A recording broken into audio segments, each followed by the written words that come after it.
Assalamualaikum warahmatullahi wabarakatuh. Kami dari kelompok 9 ingin menjelaskan tentang Fungsi-fungsi komunikasi Kita mulai dari fungsi komunikasi sosial. komunikasi sosial dulu. Apa fungsi komunikasi sosial? Fungsi komunikasi sosial adalah mengisyaratkan bahwa komunikasi sangatlah penting di dalam kehidupan masyarakat. Komunikasi selain berguna untuk sarana membangun konsep diri, serta kelangsungan hidup dan pengaktualisasian diri agar memperoleh kebahagiaan. Komunikasi yang baik antara lain lewat komunikasi yang menghibur, komunikasi yang dilakukan dengan nyaman, tidak menghina orang lain agar hubungan dengan orang lain dapat dijalin dengan lebih baik. Fungsinya, apa fungsi-fungsi komunikasi sosial itu sih? Ada berapa fungsi? Ada empat. Ada 4. Yang kami tahu ada 4. Yang pertama adalah pertukaran informasi.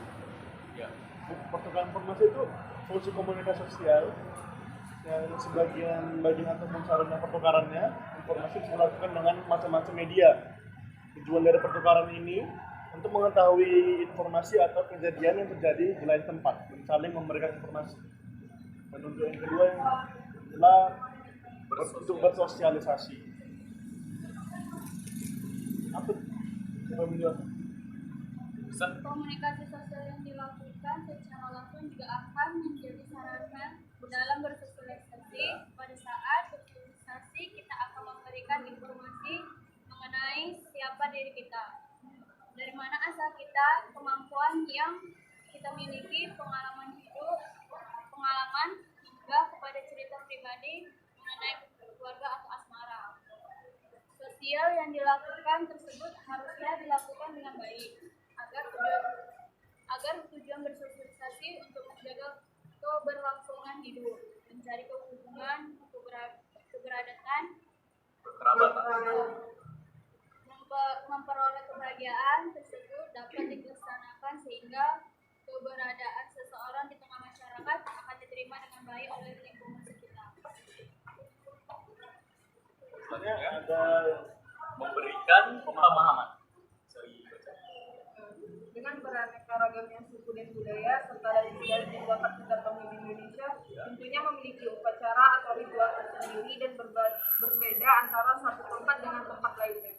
Untuk itu, komunikasi sosial juga sangat berfungsi bagi ritual-ritual tersebut, di mana komunikasi sosial akan berusaha memberikan pemahaman yang baik dan benar mengenai ritual tersebut agar orang-orang dari suku lain tidak merasa aneh ataupun terhina dengan dilakukannya ritual tersebut. Begitu juga dengan aktivitas lainnya. Komunikasi sosial akan sangat ampuh untuk memberikan pemahaman.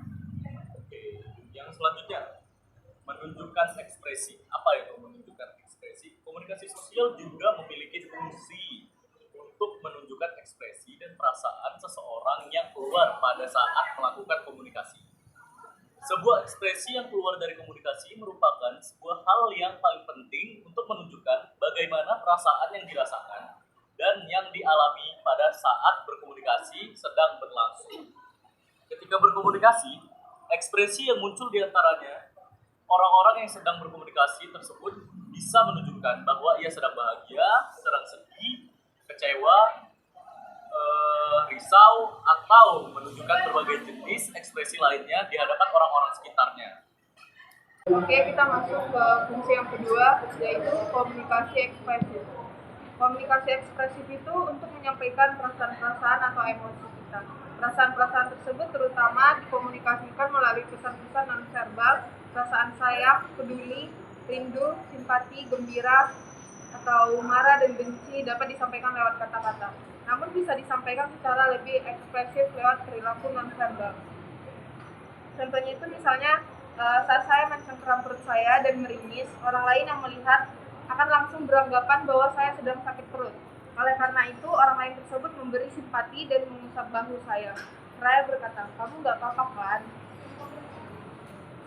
Nah, yang ketiga, komunikasi ritual. Komunikasi ritual merupakan sebuah fungsi komunikasi yang digunakan untuk memenuhi jati diri manusia sebagai individu, sebagai anggota komunikasi sosial, dan sebagai salah satu unsur dari alam semesta. Erat kaitannya dengan komunikasi ekspres adalah komunikasi ritual yang biasanya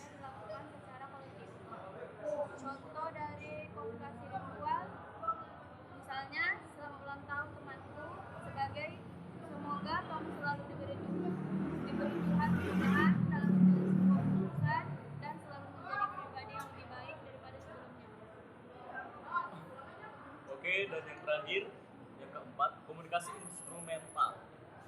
Komunikasi instrumental mempunyai beberapa tujuan umum, yaitu menginformasikan, mengajar, mendorong, mengubah sikap dan keyakinan, dan mengubah perilaku atau menggerakkan tindakan dan juga untuk menghibur. Contohnya, ibu saya sering menasihati saya seperti jangan mengeluh, kejarlah terus prestasimu. Dari nasihat tersebut, saya merasa terdorong dan ingin berubah dan ingin merubah nasib kedua orang tua saya. Baiklah, sekian dari pembahasan kami hari ini. Mohon maaf bila ada kekurangan. Saya Irga Alfarezi. Saya Galarisa Putri. Saya Jehan Tamara. Saya Genjar Sadano. Pamit undur diri. Wabillahi taufiq wal hidayah. Wassalamualaikum warahmatullahi wabarakatuh.